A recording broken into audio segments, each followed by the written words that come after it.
This is Happy Monkey. This is Happy Monkey. Happy Monkey. Happy Monkey. This is Happy Monkey.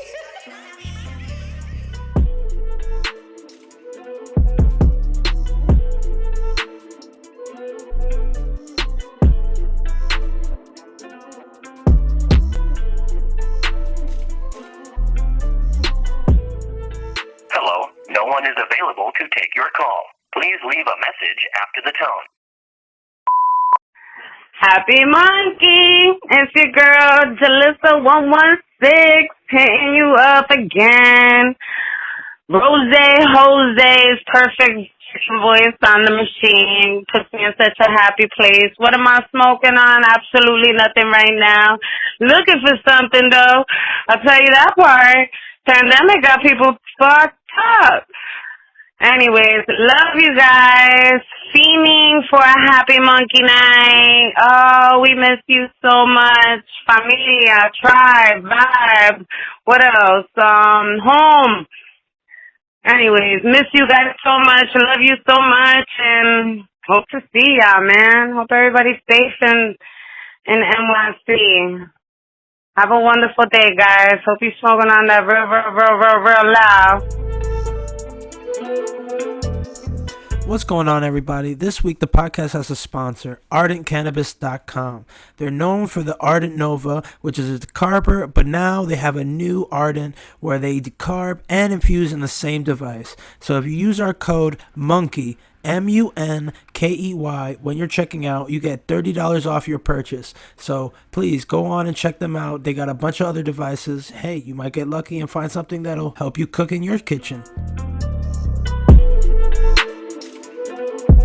This is how we go, everybody. Yeah, today on the Happy Monkey Podcast, we got some special situations going on today because we got Big Trouble in Little China over here, everybody. Fucking with you. Small things are definitely come, and she has this like first of all, smart, brilliant, feisty as all Latinos are. So, not to fuck with her. You know what I'm saying? So let's get down to that. Definitely a supporter of the cannabis world, because she definitely has always been supporting us, My man Vlad want to hit him with the more details? Yes, ladies and gentlemen. Today we have this amazing young lady, not only an advocate and a person of color representing in the professional setting of the law, protecting us from the corporate monsters that be our sister from another mother. Yes. Jessica Gonzalez, a.k.a. the Cannabogada. Let's go. Now, please reintroduce yourself and tell the world about all the amazing things we're doing. I'm sure we didn't do it enough justice. Tell them where they can find you and all the good stuff. Yeah, of course. So happy to be here, guys. Yes. So everybody's tuning in. I'm Jess Gonzalez. So I'm currently a cannabis and intellectual property attorney at Bressler, Amory & Ross, a firm out in New Jersey, and I'm also outside general counsel for Minorities for Medical Marijuana. And on top of that, I'm also on the policy committee for the Minority Cannabis Business Association, and I'm assisting with the New Jersey Cannabis Legalization Campaign. Oh, shit. Well, I need to go back to school, everybody. What the fuck just happened right there? Definitely. So those are our people, minorities from medical marijuana, right? Those are our peoples. Tell me what you do with them. Sure. So prior to my appointment as general counsel, I was their vice president of Latinx outreach. So I worked with Ronnie Soto, which you guys all know. The and then in December, their GC had to step down. So they asked me if I wanted to join. And I basically help on general compliance, corporate matters, intellectual property, and just basically a general, kind of business ear for, when they need something, we're there for them. Now, tell me, for somebody who's like coming up in the cannabis industry, let's say, why is intellectual property so important for someone who doesn't know shit? Because ownership is important in cannabis, right? As like we all know, that's the goal, right? That's what everybody's really striving for. That's what we're fighting for. And so a lot of people tend to forget, they think about their product, they think about their service, but they don't really think about the symbol that represents what it is that they do or the type of services, that they offer. So your intellectual property, right? Your ideas, it's all basically comes from your mind, right? And then you manifest it. So I always say, protect your manifestations, right? Why wouldn't you? So actually, when I was started to go around to different cannabis events, I started to see like very cool logos. I was like, wow, this is phenomenal. It's cool, it's unique, it's distinct. And I would go up to them and say, all right, well, how are you protecting this? And they would say, well, I got the LLC or I got the domain name. And I'm like, that doesn't protect you at all. That gives you like nothing. And so that's when I realized there was a huge gap between that. And plus I was hearing a lot of lawyers give very bad advice, telling people that they can't get these types of trademark and ownership type of protections.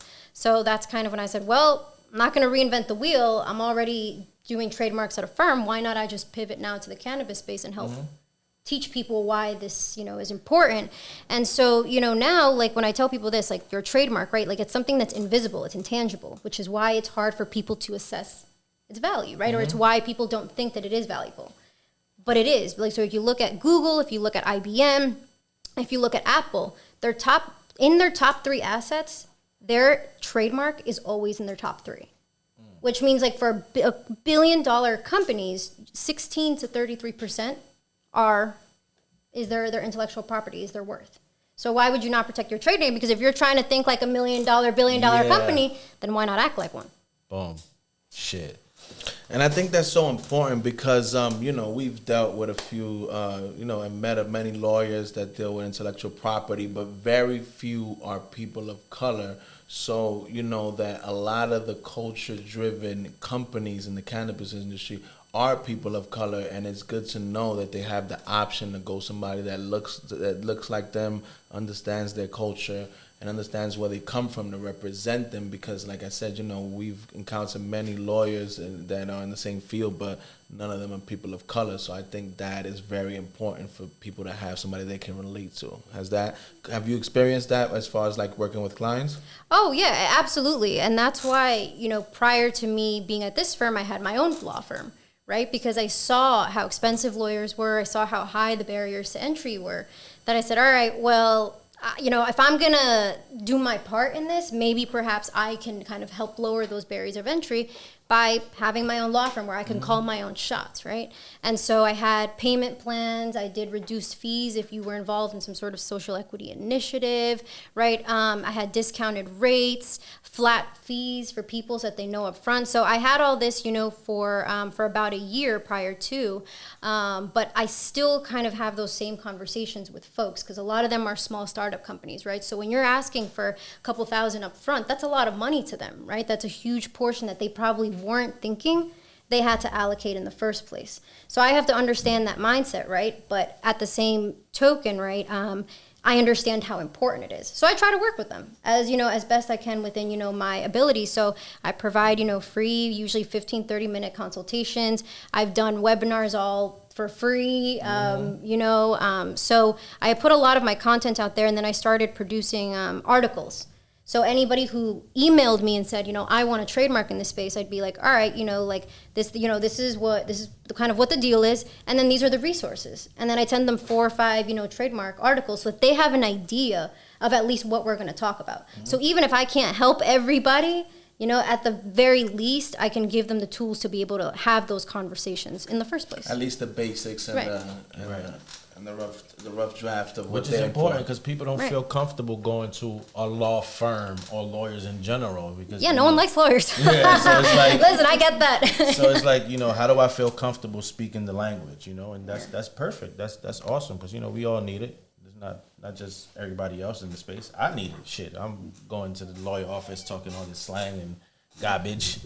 sometimes I need the words and the tools, right? Yeah, no, absolutely. And sometimes you also have to realize, like, I realized that there was still needed a lot of education in this space, you know what I mean? So I figured, I'm like, all right, let me, provide that. And, these calls with people a lot of times, even if they didn't turn to clients, they'd be like, but holy shit, I learned something today. Like, I learned that I could put the TM at the end of my brand, even though I don't have a trademark registration. Right. Like, they did not know that, because most people think you see the TM, like, that means they have a registered trademark. Like, it doesn't. But it's like almost like a bit of a scare tactic, because most people will assume that you will, and kind of, won't fuck with you in your trademark. Yeah. So if I can at least do that, it's been great. So I can honestly say 90% of my clients are either minority or women. Shit. She bossing out. That's important, because that's the people that need it the most. Now, what was it, Jessica, that helped you feel that you can be more effective getting in a bigger law firm than when you were independent? So a lot of my clients start to have kind of bigger needs outside of what we could provide them. And so my mentality is, I got to go where it's best, where I can fulfill my mission, right? I can't just be thinking about me, in terms of really what I want, what's really best, but I think about them. And so I think like, all right, if my mission is to help more people, and if I can have the resources to help more people, then like, why not? So I always go, you got to stay loyal to, your mission. No, that makes a lot of sense. Now, we got to help understand, we know that you're an amazing intellectual and, you passed the bar, but we need to understand how cannabis became a passion of yours. So we got to take them back. We asked everybody who's been on here, a little personal. what was the first time that you consumed cannabis, and walk us through how this love story started. It's just the only way people end up loving the situation and backing it and supporting it. It's because at some point in your life, you absolutely smoke some weed. Yeah, no, absolutely. So it's funny because for years I joked about being a cannabis lawyer. And I would say it completely as a joke, not thinking ever in my mind, not even 1 inch of a possibility that could possibly... you spoke it into existence I without wanting to. did. I manifested it, yeah. It started really around the time, I would say, I tried it in high school. I was just like, this is the big deal. Like, right, this, that's it. But walk us through it. How was it? Yeah, because first of all, because I know you come from a Latin descent, which if later on you can tell us where you come from and all this stuff. But I know it's definitely not, a welcome home thing. Like, yeah, just smoke weed, come see a Latino community. Yeah, 100%. Bigger than America. Yeah, so I was in high school, and I just one day was like, I really want to try this. I mean, I'd always been into a bit more of the alternative healing type of thing. So like when you kind of look at cannabis, it's just an herb, a healing herb. So like, what's the big deal? So I remember I asked my friend, I was just like, I knew she did, so I was like, I just want to try this. And she's like, all right, when? I was like today, if possible. And she was like, all right, we got it from, there was like a local diner around. We just, did the exchange there. Just 3 girls, all of us together in a car, just in, Was it just a joint, a blunt, a bomb? It was a blunt. Of course it was a blunt. Man. Of course. And I just decided, I was like, all right, let's do this. And just 3 girls and just, cop cars going around downtown Jersey City. Before Jersey City was cool. Right before all of that happened, and it was still a little rough and rugged. Yeah, and then I was like, this. It was nice. Like there was no big deal. Right. That everybody I feel makes it up to be this very dangerous substance where you're like out of control. Like that was just not the case at all. And then you were safe. You felt safe. You were with your friends. Yeah. You smoked. Y'all probably had the munchies after. You laughed a little bit. And that was it. And I went home and I slept well. Like it just wasn't anything bizarre. But I didn't really get into it too much until I got to college.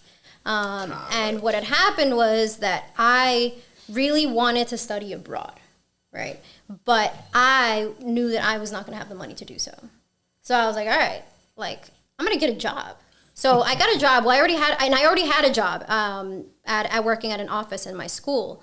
And I was like, well, I need to get another one. So I was working at a restaurant, an office, and going to school full time, 2 jobs and full school. Yeah. And so, but I couldn't be drinking all the time, with my college friends and all that stuff. It didn't make me. So I started to spend a lot more time alone because I was starting to travel a lot more, just back and forth on the train, you know what I mean? So, by virtue of being alone all the time and having a weird schedule, I just started to self-medicate like in that way, because it took away a lot of the anxiety. It took away a lot of just like, you know, I'm in college and I'm dealing with a lot. And I'm kind of trying to juggling, right. So it definitely, you know, helped tremendously. And then from there on, I was just kind of sold on it, that this was a phenomenal, you know, medicinal herb that for some, you know, just crazy reason I had no idea at the time why it was illegal really, you know, in the first place. But I was in Boston at this point, and Boston was a little bit more lenient. They were more lenient, yeah, exactly. Yeah, so I never really worried about it in Boston. But, you know, I did worry about it when I had to come back to Jersey and I had to live with my mom for a bit. So I wanted to get into that because what nationality are you? Ecuadorian. Ecuadorian. So, Oh yeah, there was nothing. A lot of that. people don't understand, you know, because we're Dominican and, you know, and almost all Latin countries, you know, the stigma, how serious it is in the households, especially from, you know, people that grew up in these countries. How was it? How did that come across for you in your household? Yeah, like your Ecuadorian mommy was like, "Yeah, Jessica, come on, roll up." No, so actually, at all family events, like if anybody ever said anything bad about it, I would advocate for it. Right, so it got to the point my mom was just like, "Mijita, please, like esta vez no, like please, you know, don't." But I just kept saying like, if they're gonna say something that's wrong, then you know I'm gonna correct say you, it, right? give you some sort of facts. So then she asked, she goes, "Well, wait, like, do you smoke?" And I said, "You know that saying that don't ask the question you don't want to hear the answer." Yeah. And she just went, "All right, don't say nothing. Don't say anything." So it was kind of like an understanding, but it was still, you know, it was just, you know, kind of my mom. So she, you know, it was still not a thing, right? Yeah. And obviously, like, cannabis was still not as mainstream just yet. It wasn't in the news. No, like, you didn't hear about any of that. It wasn't medical yet. It wasn't anything. Right, like nothing. And then plus they found my cousin's bong, and that was like... I think she took it light because I know that, like, you know, in a lot of our countries, like, they see, like, weed, like, if it's heroin or crack. Yeah, like they say, like, it's only for criminals. That's why my mom would say, like, even, like, you know, it's only for criminals over there in Ecuador. Those are the only people, you know, like, who use it. But now she's, like, really questioning, like, was that, you know? Like, that wasn't the truth, but that was just the... Well, that's good, man. You got the power right now to tell mommy, well, you know, I've told you. Basically all these years. Yeah. Well, imagine telling my mom, "Hey, Mom, you know how, like, you sacrificed everything, and I went to law school, and I finally got the cushy, you know, law firm job. I'm quitting to start my own law firm for cannabis. And by the way, it's not even legal yet in the state." Oh, man. She must have caught a heart attack. So... How did she receive that? You know, for about, like, I would say 5 or 6 months, no one in my family asked about my job. At all. It's just like, don't touch that subject. Yeah. And then around the time when it was, I think, April 2019, when the adult use bill, like, completely fell apart, right? Was that last year? In the State House. Yeah. And I was just, like, absolutely devastated that, you know, adult use had, like, really not made it. And so, but then that following week, I went to dinner with my uncle and my aunt and my mom. And, you know, all of a sudden, they were just like, "So we keep hearing about this cannabis." And then they started asking me questions. And then at the end of it, you know, I had showed my uncle that I was like in like an editorial, like a magazine type thing. And my uncle was like, "Whatever you do, just don't quit."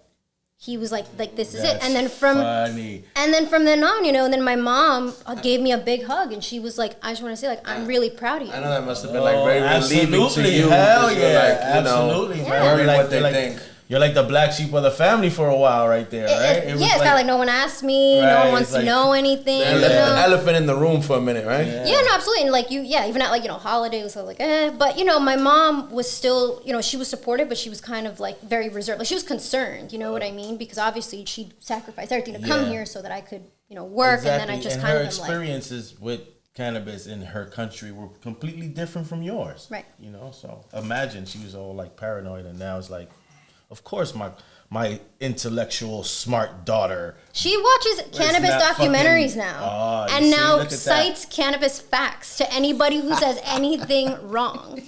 That's crazy. So you converted her. That's right. And my family as well. Great. And a lot of members of my family. Well, you know what the thing is, because if, you know, when you come here, especially like immigrant Latino, like, you want to succeed, right? And you want to have, like, your kids succeed, right? And so I think that by showing them that I could make a professional career out of cannabis and have it be in a positive way, that basically got my mom everything that she wanted for me. You know, like at a firm, doing my own thing. Like to her, I think the family, by professionalizing the space, that's what really helped transform their beliefs about it. But I had to show it first, that it was possible. Now, Jessica, like, you know, of course, you know, I imagine it was amazing that, you know, you got all these accolades and, you know, you graduated from law school. But what was the transition? At what point did you feel that cannabis was something, because there's so many different law practices and, you know, different sort of intellectual property you could be focused on. What was your journey personally, the feeling like you wanted to be part of this fight and to make a difference, you know, as far as like corporately and legally and help the people? What was the epiphany? It was an epiphany. So that's a good word. So I was working at a law firm and I was managing the domestic and international trademark portfolio for big music companies and music instrument companies and musicians, right? So like outside looking in, you're like, wow, that's like a sexy lawyer job, you know? Like I got to go to like a music show. There's guitars everywhere. It's not a perks with this job. You know what I mean? Like most of my trainings are all about guitars. My boss is a musician, so it's everything about music, right? But it's almost like, and when I got that position, and I think Ilya, like you remember, I was like so happy. I was like, oh, like I made it. Like I got the job that I wanted, because I always wanted to do intellectual property. I went to the law school because of intellectual property. I did intellectual property, everything basically. And so I was like, wow, and I finally got in a music space, right? Like in my first really year of practice. And then all of a sudden I was just having major anxiety and was just not happy. And I kind of thought like, wait, so like that's it? Like everything, like what I had been working for, like that's kind of it?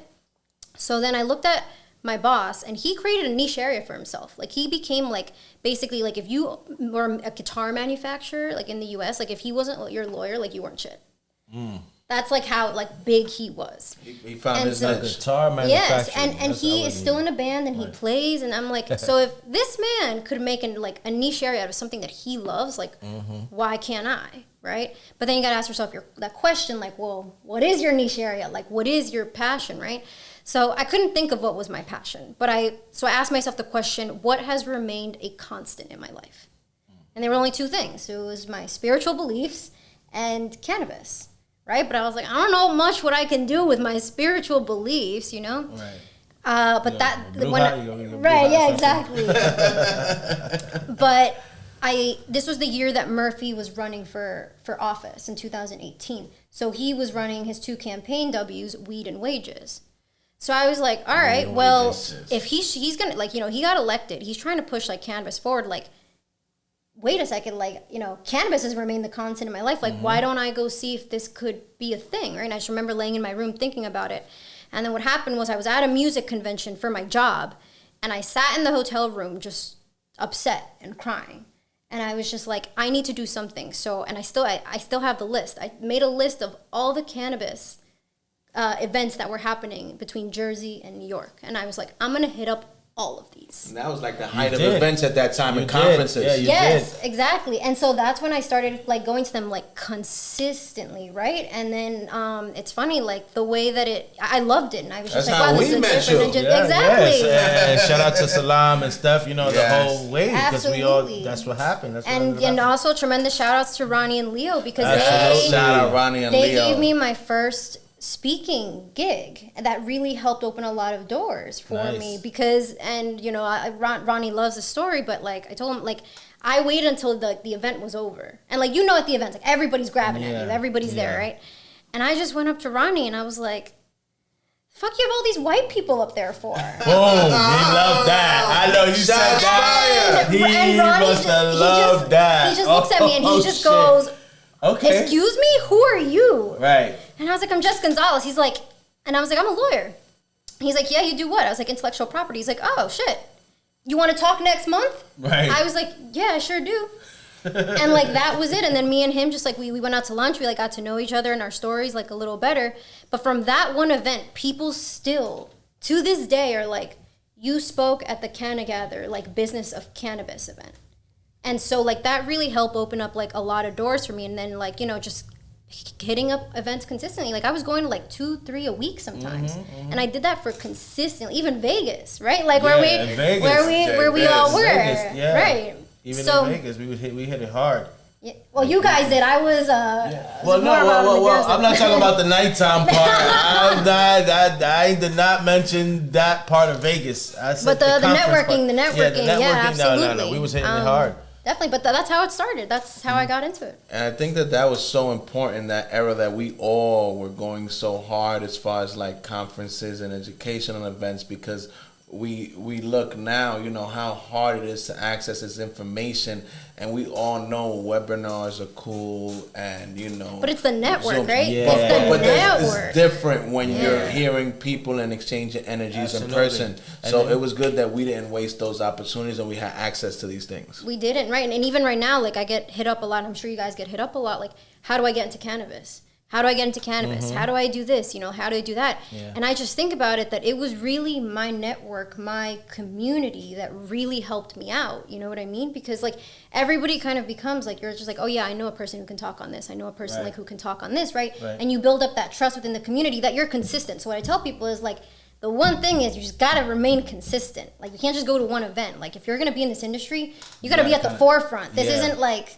And you gotta kind of be like you just said, right? You found your niche. We found our niche. You gotta kind of find your niche and bring that to the table, because that's what's kind of helping to this industry. This industry is very small. It's not too much. We can't all be growers. We can't all be dispensaries. Somebody gotta be doing something else, because that's how I feel like we've all helped, you know. So yeah, I think.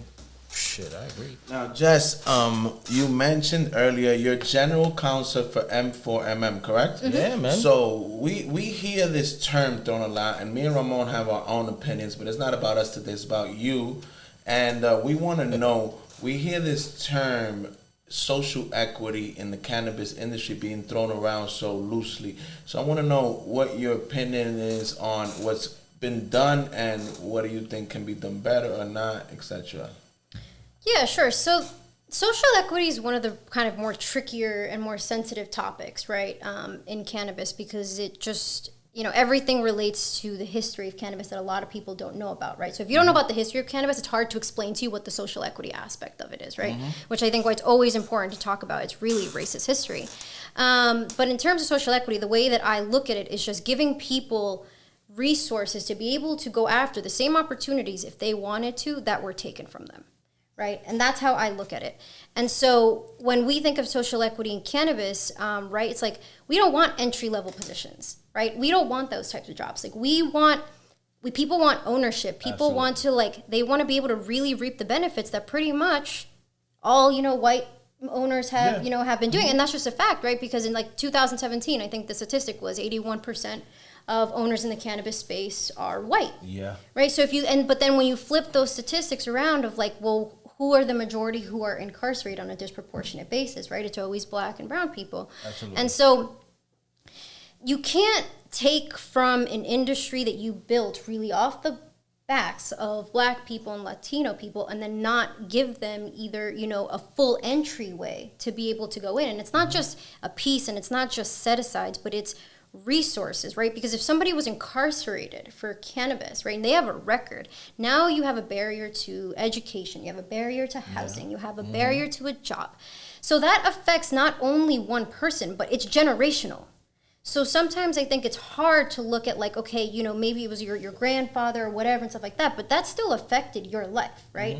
And so with social equity, you got to give folks resources. So when I talk about resources, like I talk about like education, right? I talk about like certain incubator programs fixed in a certain way. I know there's certain issues with them, but you know, there's ways. But like grants, like from the state, I'm putting all the responsibility on the state because all the states were the ones who actively participated in the criminalization of cannabis, actively, right? And we're, you know, in New York, right, which you typically ranks in the top 3 states, along with New Jersey, the other one being Texas, for the highest cannabis arrest rates, right? So New Jersey spent like 143 million, 96 people a day get arrested for cannabis. Like what a complete waste of judicial resources, right? And so now you think about that, you think about, you know, expungements have to be a part of it, right? But people got to be released as well, right? But now when they're out, you can't just be like, all right, we let you out, like, you know, you're good. Now, if they want to enter the industry, and I'm not saying everybody's going to want to enter the industry, Right. but there needs to be some sort of assistance, right? And technical assistance, access to professional services, right? Legal services, accounting services. Like, imagine probably how many companies haven't been able to make it because they can't afford, a lawyer or an accountant or stuff like that. So that's kind of where I'm at with that. What do you think as far as like these programs that they've had in some of these states that how do you think they've worked or not as far as like social equity programs? So I think the hard part about talking about social equity is there hasn't been enough time to even assess the success of multiple of them, right? Like it hasn't been that long. If anything, it's been maybe 3, maybe 5 years. But all of these states who started to enact various medical programs, like social equity was not a part of that, right? Like social equity was not a conversation at all. About it. Colorado, the first state to legalize cannabis, just came out with a social equity, bill and enacted it into law. Like I believe like a month or 2 ago. Right? So the conversations haven't been around long enough, but now it's active and now it's a central part, right? Like now legislation can't be passed without it. Yeah, because now folks, it's now people are, getting kind of, they're understanding now what is happening. They're seeing the money that's being made and they're wondering, well, why are we not a part of it? And now when you look at what applications are and what they cost and what they entail to even do it, that's extremely prohibitive, in itself. So, but there are certain policies that I do like that I have seen, right?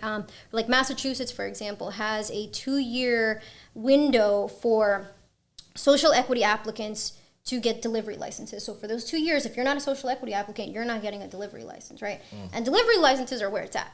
Like that's where it's at. So I'm happy with like that type of policy, right? That really gives them, some time. And I think right now they're lobbying for 3 to 4 years because it takes a long time to get things up and running. But if you look, Oakland had an incubator program. Oakland did a 1-on-1 ratio where if it was, one, kind of applicant and then or non-social equity applicant, then you had to give a social equity applicant. So 1 and 1, all the time. But I've talked to folks from across the state who've gone through various social equity programs, but the concerns are always the same, right? We don't have access to professional services. The technical assistance is trash. A lot of these grants and this money that should have been I've heard some horror stories about in some of the programs where these big corporate predatory companies use somebody as a face to get the license and then put them in this awkward position. You don't have funding to keep up this type of operation, to et cetera, and then they just end up being a name on the paperwork and basically got used just to get this social equity license. And I've heard stories like that. Yeah, and that's happening a lot, and even I think it's why I really have to pay attention to the language of these bills and these statutes, right? But I understand that it's also like very difficult. They make it difficult to read, right, and to interpret.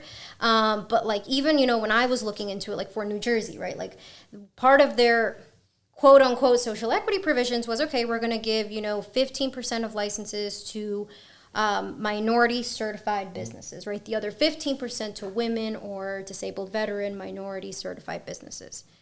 And so, but that can be easily manipulated. When you go apply for these certifications to the state, right? Like if you have one, if you have, let's say, one person, right? You just created your company. Now you're a minority business certified owned company. But now you get all these investors, but you don't have to, give an annual report until next year. You don't have to list everybody. And so like you can get that designation, but then have it not be true, and then you get in with these kind of 15%. So it's digging into the language and seeing like how is this working? And what I always tell folks is concentrate on the timelines that they give also. Like really look at those numbers, really analyze them, and then look at timelines in there. So things can be easily manipulated. Nothing is going to be perfect, right? We're just not going to achieve that just yet. Right now, everybody's trying to see what's working, what's not, right? Yeah, what's the jackpot? Exactly. New York and New Jersey right now, we have a late mover advantage. We've seen what other states are doing, which is why even our frameworks we're hyper competitive states, right? Like people are going to want to be here, but applying for a license here is very different from applying for one on the West Coast, right? The cultures are different. Completely different. So we have the advantage over here of being able to look, but now it's just a matter of, are our legislators going to pay attention? And I don't know if they will. Yeah, because they don't really have a clue of what's going on because, like you said, this industry is in its infancy and things change every day. So they're learning as they go along. I've come to learn. And there's a lot of shit going on right now, and I guess cannabis is probably last on the list. Not understanding that cannabis right now could repair a lot of shit. Yeah, and that's why you need to kind of give it to them like in writing, right? So when you talk to your legislators, like you have to come at them with solutions, right? But actually somebody gave me a very, very valuable piece of advice that I was talking to. He said, you have to talk to them as if they're 5 years old. That's how they'll understand that. They're like, because you understand cannabis. Right, but they don't. They're like, understand. but they don't, right? He's like, but you may be thinking that you're going to disrespect them, or you may be thinking you're talking down. He's like, but they will understand. He's like, because what's going to happen is you're going to go to them, you're going to start yelling about the injustices and, rah, rah, rah. And they're just going to say, all right, they just want to get away from you. So they're not actually going to listen, right? Listening. And so that's why groups like, the Minorities for Medical Marijuana and the Minority Cannabis Business Association, like they're really great because they provide that kind of community that kind of helps you figure out, how to do this, right? They got scripts, they have resources, they have people you can connect nationally, right? So that like maybe you don't have to write that random letter, but maybe you can get that meeting. Yep. So that's why you got to really integrate with the community because if we're all right now in the same boat, we're all trying to push this forward. I just seen that they just what was it that they just got through something with MM4M?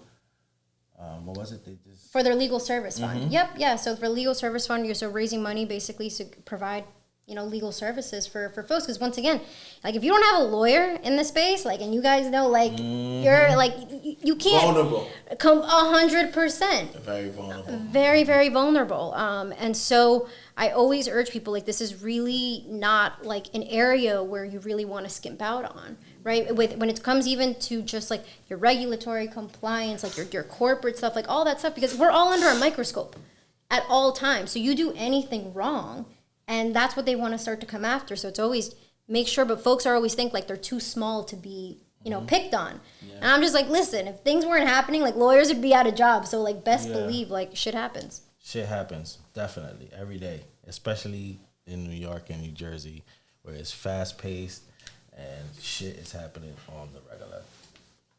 Jess, so me and Ramon always talk about, so how long has it been since you officially started, like, working in the cannabis space? I think like mid-2018, so about like 2 years. About 2 years, right? So the question I want to ask you is that, in this year, let's say the last 4 or 5 months, it's been a drastic turn of events in the world, from COVID to the George Floyd to so many different things that have happened. So, of course, it's affected all society, but I'm asking you specifically about the cannabis industry. We always talk about, like, this is so, like, impactful what's happened. It's going to be like AD and BC. Like, this point in history is going to be like that. Much different. It's gonna be like, you remember pre-COVID, right, post-COVID? Right. So my question to you is, what do you see the differences in the cannabis industry from all these events that I tell you that transpired, as far as like what's gonna be the difference pre-COVID to post-COVID, the new normal, and how do you see things changing from what we saw when we first started in this industry? Yeah, so I think probably the first thing is legislators are going to have a hard time explaining why something is essential, but you're still locking people up for it. So that conversation is really going to change because of how much weight that essential designation gave, right? Like when this was the first time ever in history of the United States that cannabis was deemed essential. Yeah, absolutely. The first time, right? In 20-something, I think we're over 20-something states. So those conversations are going to change as well. So I hope that people really harp on that essential designation because it's really going to help, kind of push it. But I also think, in terms of other events with the Black Lives Movement and everything, I think social justice was really growing strong in the cannabis space. I think, and it's growing stronger over the next, over the past like year even. But I think now it's really put it forth, who's doing what and who's not, right? because all Not of enough these. just to put a black box on your Instagram. Oh That's my not God, enough. that was That's the worst. If I do that, I'm not good. Right. But I think now they're becoming hyper aware of it, right? Because people are paying attention. And not only that, people are calling people out, right? So like shout out to Cannabis who came up with the accountability list. And people were afraid. And people were afraid. Very much so, because you vote with your dollars. That's how like you make your decisions. And so I think it really shed light on the people who were really just talking the talk and those who were really walking the walk. So I think that was definitely something as well. But I think also just even in terms of like what social equity now means, right? Because now it's like folks are a little bit more, ramped up. Than before. Right. Yeah, exactly. Because there's so much more energy, because now it's not just the folks in cannabis energy, right? Now it's society. Society, now right? they're not. It's legal, but they still locking us up. People didn't even know that was happening. that simple, real simple detail. People just didn't know. Right, or how like drugs like played into effect, but like what as soon as these people either were arrested or like killed, right? Like their drug history. 91% is Caucasian owned in the whole country. Yeah, people just don't know those. But they broke into details. Breonna Taylor's house looking for drugs, with a no-knock warrant. So it all really does go back to a lot of what happened really with cannabis and the and the racism. And when folks don't know about the history of, it's like they admitted it. There is recording that they admitted this was the reason, right? Like Nixon's top policy advisor, like literally he said that. Did we know we were lying about marijuana? Of course we did. So when you kind of think about that and everything that's been happening, it's just more, I think people are just realizing the correlation between cannabis and the criminalization of Black and Latino people, which I don't think was ever made, or not made very clear, but it just wasn't as clear or as blatant. Now it's in your face. Now people are researching, right? Like now people want to talk about it. And now, I kind of joke about it, but it's like, I started to get tapped on. We need somebody to talk on social equity. We need to know about social equity. We need to, do this. And I was like, wow, for 2 years, really nobody, these kind of folks didn't give a shit about the work that I was doing. But now they're almost now. We need to know, like, what and you can look we a little do? like them. So now they're like, yo, this is the one we need to chum up to. Because, this is, I feel more comfortable with her, not knowing that she's going to come with the 1-2 punch. So exactly. And so like now, like I'm getting tapped on more to like talk about like that. And I always have, I always really have, because, I'm the Latina on the, on the panel. But now I think it's more of a serious conversation. Now it's not just, we're asking you those questions because you're Latina, but now it's like, we truly need to know, like, please, for the love of God, like tell us, like, what do we need to know? So I think it's really also just perpetuated the conversation, I think, even more. But the biggest thing I think was it drew a much clearer line between criminalization and all the generational effects that it had, and cannabis. No, definitely, because it's just like I said, like all these things, you see it in mainstream society, like, these companies, like, these big corporate $1 trillion companies, they knew what was going on, but as you said, the movement has intensified and people are holding people more accountable, so you can't put a black box anymore, Nike or this one. You got to give $1 billion, and what have you done lately? And it's a different thing. And I think that a lot of that is going to transfer into the cannabis industry. Like, it's not enough to just surfacely say you care about these issues. You have to actually have some action behind it. Right, and that's like the difference between like the cannabis industry and mostly every other industry, is the fact that it has an enormously racist background, right? And that's like the big difference, why it's so much more important for these companies to be aware of the history of the product they're selling. No, definitely. Another thing I was really interested in asking you about, because me and Ramon always talk about it, and I want to know your perspective on it. Yeah, we talk a lot. That's what we do over here, Latinos gossip and talk a lot, guys. Well, chismes. So me and Ramon will always are, thinking ahead, right, about the future and how things will look. So one of the things that we always speak about is, how is it going to look when every Spanish-speaking country activates and becomes aware and becomes a part of this industry? How is that going to play a role in the U.S. as far as like companies, lawyers, etc., that are represented and owned by Latino people, when all these countries all over the world know there's somebody here representing them, etc. And how big are these markets going to be when all this goes global, which is starting to happen slowly but surely? Oh yeah, it's gonna be a global expansion for sure. But I do believe though the U.S. is going to lead the way on a lot of how shit happens, because historically that's how it happened. Like the U.S. decided to like criminalize it, and every other country was like, "Yep, exactly." Yeah, fuck it. The U.S. led it, right? And so I think what people watch with the U.S., especially with California, right? So I think there's going to be a huge spotlight on the U.S., and I think it's going to influence how other countries are, right? Like, so, but what I do hope for, even for South America and, for my own country that finally came out, with hemp regulations and a 1% THC level, but look at all these states, like, or these countries when they were like, all right, fine, 0.3% THC level, like or this one's 1%, like these are arbitrary numbers, right? At the moment that we're seeing. So it's like, well, who's leading this, right? And, because then they're just kind of following suit, because why can't it be 0.4% THC? Like, why not? Like, what's the difference? So, but I do think that, it's going to be a big import, type of thing. I think that's what we always talk about. I think we go have the best fire. That's the one thing you white boys can do. You grow some good ass weed, motherfuckers. Damn, boy. So that's the one thing we gonna have to export hard, right? Like right, super exactly. fire. And so that's why back to the delivery licenses, like that's where it's at. Like if anybody gets anything out of this, it's like right now it's a bit of the low hanging fruit. Mm-hmm. But it's going to become a commodity just like everything else, right? Like I know we don't want it to be, but that's just how it's going to become. So things are going to be online. You're going to be able to get shit delivered to you. It's like you already have, but we're going to get to a point where it's just going to be like everything else, like an Amazon of weed, right? And so delivery licenses, because like I know sure as hell that when federal legalization happens, like I do not want my weed from Jersey. Like I want my weed shipped from California in some nice trucks. I want it from the straight farmer. Exactly.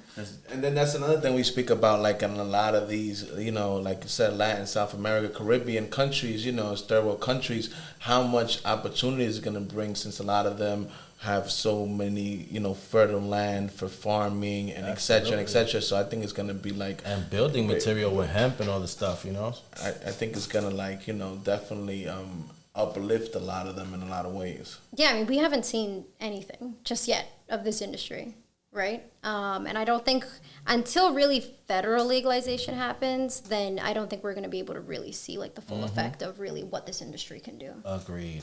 So what is your prediction, Cannabogada, as far as more or less a rough draft, an assumption of when federal legalization will happen? I'm not so sure, but truthfully, I'm not in that big of a hurry for it, because once that happens, I mean, states can't even figure out their own like cannabis like regulatory system, like, and now we're going to put the federal government in charge of that, right? Murky waters. Yeah, exactly. So I don't know, right, like when it'll happen, right? Like Biden's never really been a huge proponent of it. Like the Democrats are just a little too afraid to, fully, just take that as their, But I truly have absolutely no idea, because I don't know what Trump is going to pull out of his ass in the next couple of months. He's wild. He's full of surprises. Yeah. So let me ask you a similar question, but on a smaller scale. What do you think as far as like New York? We already know New Jersey has flower in their medical program. Yep. What do you think as far as like New Jersey going rec and New York adding flower to their medical going rec also? What do you see? What is your prediction as far as that? Yeah, so for anybody who doesn't know, it's on the ballot on November 3rd. So please go out there and vote. If you're a New Jersey resident, vote yes. And so, residents are going to vote on the legalization of it. There was a report that came out. It was about I think like a couple of months ago. It said 63% of New Jersey residents are in favor of adult use legalization, right? This is also going to happen during a presidential year. So people are going to be like out there at the polls, right? Cannabis. Yeah, and either trying to keep Trump in or trying to, like get him out. I don't know.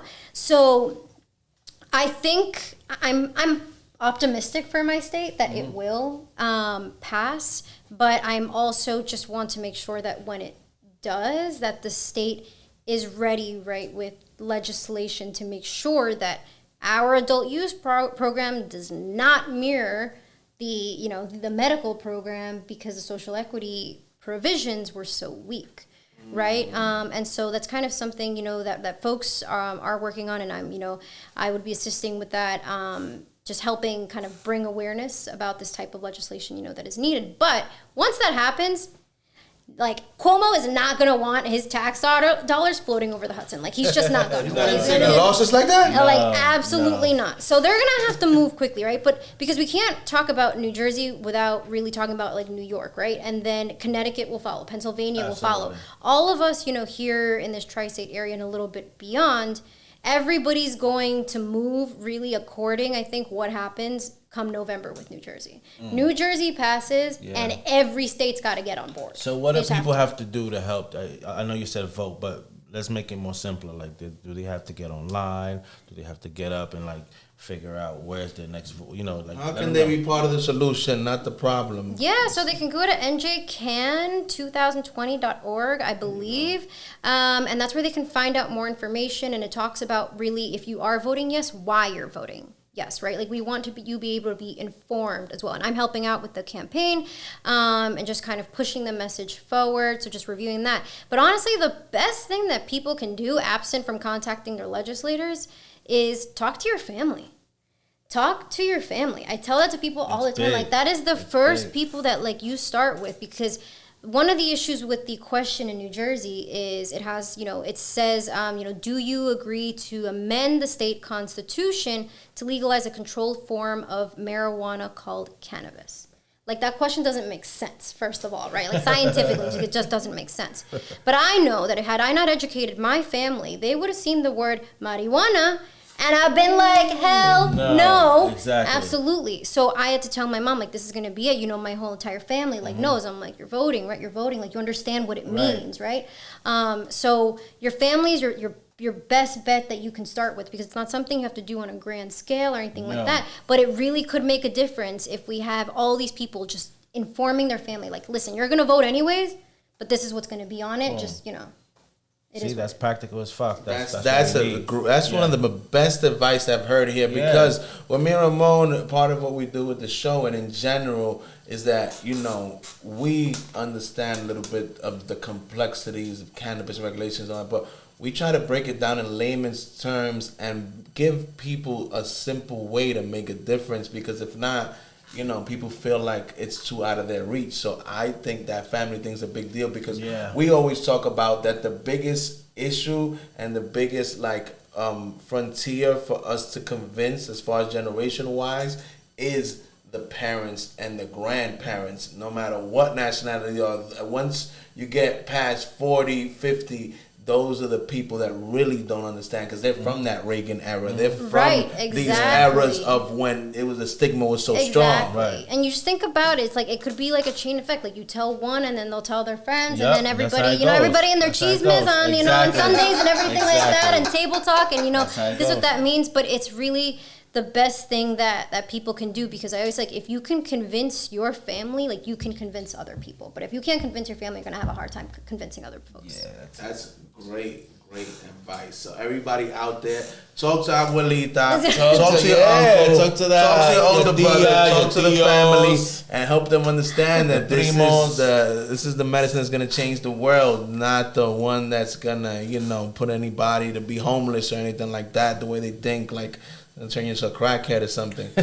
So it's time, Jessica. We ask everybody that comes here for the $1 million question. And I'm interested in hear your response, because you've seen our growth and you've seen everything that we've done. You're a boss chick, man. You're the boss. We asked everybody, what if you had to describe Happy Monkey in one word, the movement, the every events, everything you know about it in one word, what would it be and why? One word. One word.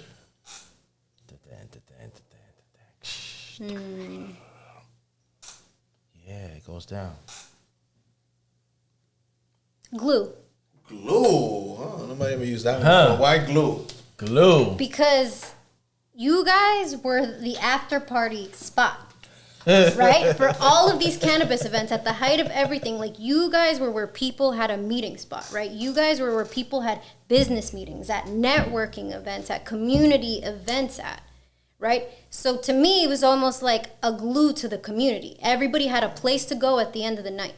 Everybody knew that they could be there safely. Everybody knew that their friends were there. Everybody knew that they weren't going to be judged. Like, everybody knew that they could just sit there and relax. If they were alone, they were alone. If they came with a group, they were with a group.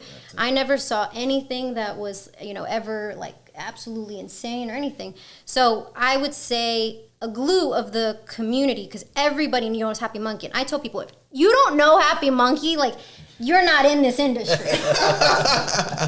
Thank you for those kind words, That was Jessica. good. That was good. Nobody's ever used that word before. Nobody's ever used that word before. That's crazy. Thank you for those kind words. So definitely, we definitely got a first. We got a boss Latina chick here, hard body, and a lawyer, which is basically a lawyer. So this is huge. I think this is a really rare occurrence in this industry. So before we leave, please tell everybody where they can find you. And how they can find you and shit like that, man. How they can reach out to you for your services. What should they expect from you and your law firm and all the movements from M4 and M as far as like the rest of 2020 in the future? What should they expect? So actually, the Minority Cannabis Business Association is going to be having, we were supposed to have an in-person, just Latinx cannabis conference, specifically dedicated Latinx community. By Latino people, for Latino people. It's going to be online now, so that'll be sometime down the road. I always tell folks, if you're looking for, a way into the cannabis space, if you're a minority and you need a network, like, plug yourself into Minorities for Medical Marijuana. They have a lot of scholarships that they give, a lot of resources and networks. Same thing for the Minority Cannabis Business Association. And as, for me, what I do, trademarks, general business law, compliance, things of that nature. Folks who want to, get in, if you're a law student who wants to, get involved in this as well. So I mentor a lot of folks on the side. So the best way to reach me is at my Instagram, Cannabogada, CANNBOGADA. There you go. Yes, everybody. That was huge. Yeah, ladies and gentlemen, we gave you an amazing treat today. This lady dropped some jewels on you guys, gave you a little bit of the culture and the corporate. Yes. We want to thank you for everything you do for the community, for the industry. We appreciate you. Absolutely. For everybody out there, we know it's been a tough year, a lot of ups and downs, we like to stay optimistic and positive here on this show. So we recommend you guys remember that things will get greater later. You're too blessed to be stressed. For now, checking out Vlad, Jess, Ramon. Till the next episode. Peace, love, and happiness, everybody. What's good, everybody? This is your nigga Ralph, trying to keep you fresh with the info from Happy Monkey every single podcast. You already know what it is. If you haven't followed us yet, follow us on Instagram at @happymonkey_ or Happy Monkey Goodies. Now remember, that's monkey with a U. Also, if you haven't checked us out, we're on YouTube. So check out our channel, Happy Monkey TV. Keep us current, live, everything with the culture.